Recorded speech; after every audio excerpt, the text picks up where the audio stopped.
또 이르시되 안식일이 사람을 위하여 있는 것이요 사람이 안식일을 위하여 있는 것이 아니니. 오늘 생명 양식은 마가복음 2장 23절부터 3장 12절까지 말씀입니다.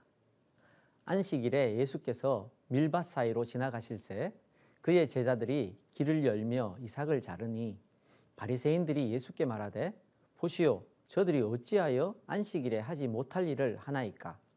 예수께서 이르시되 다윗이 자기와 및 함께한 자들이 먹을 것이 없어 시장할 때에 한 일을 읽지 못하였느냐?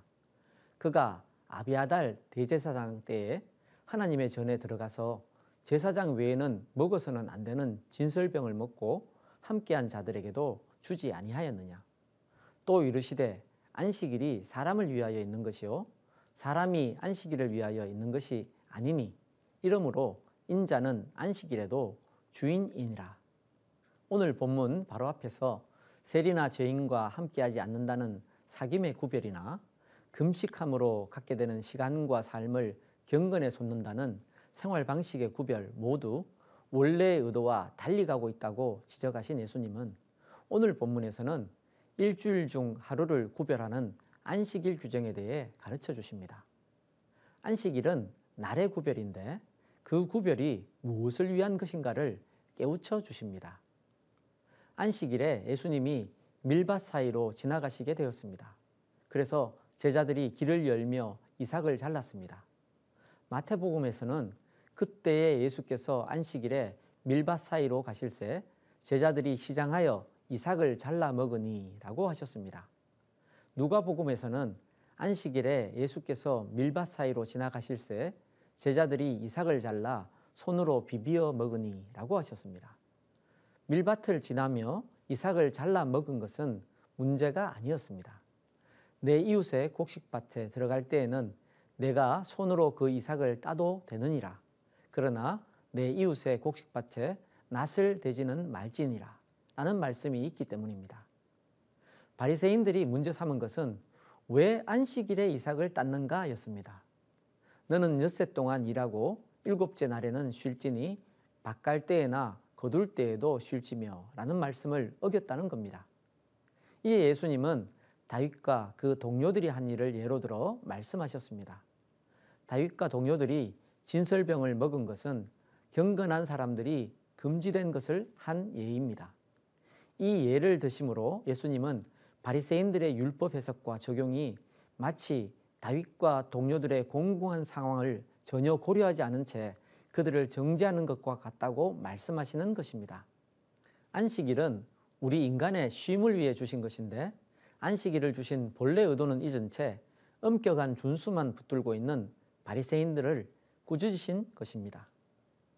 예수님이 안식일 준수에 대해 이리 말씀하시니 바리새인들이 안식일과 관련하여 예수님을 비방할 기회를 호시탐탐 노렸습니다. 드디어 그들이 노리던 기회가 왔습니다. 예수께서 다시 회당에 들어가시니 한쪽 손 마른 사람이 거기 있는지라 사람들이 예수를 고발하려 하여 안식일에 그 사람을 고치시는가 주시하고 있거늘 예수께서 손 마른 사람에게 이르시되 한가운데에 일어서라 하시고 그들에게 이르시되 안식일에 선을 행하는 것과 악을 행하는 것, 생명을 구하는 것과 죽이는 것 어느 것이 옳으냐 하시니 그들이 잠잠하거늘 그들의 마음이 완악함을 탄식하사 노하심으로 그들을 둘러보시고 그 사람에게 이르시되 내 손을 내밀라 하시니 내밀매 그 손이 회복되었더라. 바리새인들이 나가서 곧 헤롯 왕과 함께 어떻게 하여 예수를 죽일까 의논하니라. 예수님이 회당에 들어가셨을 때 한쪽 손 마른 사람이 거기 있었습니다. 예수님을 고발하려는 사람들은 안식일인데 예수님이 그를 고치시는지 지켜보고 있었습니다. 이 악한 자들의 생각을 다 아시는 예수님이 먼저 손 마른 사람을 한가운데 일어서게 하셨습니다. 그리고 그들에게 물으셨습니다. 안식일에 선을 행하는 것과 악을 행하는 것, 생명을 구하는 것과 죽이는 것 어느 것이 옳으냐? 답은 너무 분명한데 그들은 잠잠했습니다. 예수님은 그들의 마음이 완악함을 탄식하시고 노하셨습니다. 그리고 한쪽 손 마른 사람을 고쳐주셨습니다. 예수님을 고발하려는 자들이 문제 삼은 것은 안식일에 일을 하는가 아닌가였습니다. 하지만 예수님은 안식일에 선을 행하는 것과 악을 행하는 것, 생명을 구하는 것과 죽이는 것, 어느 것이 옳으냐고 물으십니다. 예수님은 한쪽 손 마른 사람을 불쌍히 여기시고 그를 고쳐주실 생각을 하시는데, 악한 자들은 안식일을 범한다는 죄목으로 예수님을 고발하고 죽일 생각을 하고 있는 것입니다.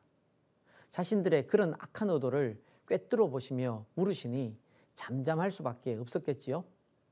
예수께서 제자들과 함께 바다로 물러가시니 갈릴리에서 큰 무리가 따르며 유대와 예루살렘과 이두메와 요단강 건너편과 또 두로와 시돈 근처에서 많은 무리가 그가 하신 큰 일을 듣고 나아오는지라.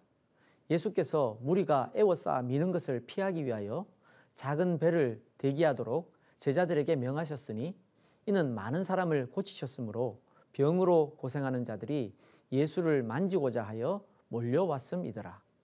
더러운 귀신들도 어느 때든지 예수를 보면 그 앞에 엎드려 부르짖어 이르되 당신은 하나님의 아들이니이다 하니, 예수께서 자기를 나타내지 말라고 많이 경고하시니라.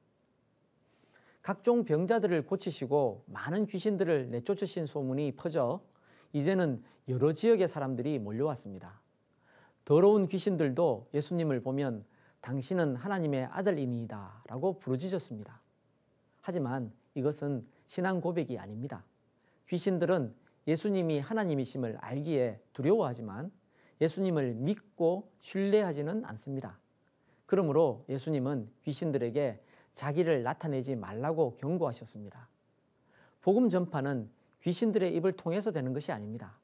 복음 전파는 예수 그리스도를 믿는 성도들이 신앙 고백과 더불어 행해야 하는 것입니다. 오늘 말씀을 보며 혹시 우리 자신은 규정을 내세우며 마땅히 행해야 할 선을 외면하고 있지는 않은지 돌아보면 좋겠습니다. 규정보다 중요한 것은 규정을 주신 이유입니다. 규정을 준수하되 그 규정을 왜 주셨는지 생각하고 실천함으로 하나님의 뜻을 이루는 우리 모두가 되길 바랍니다.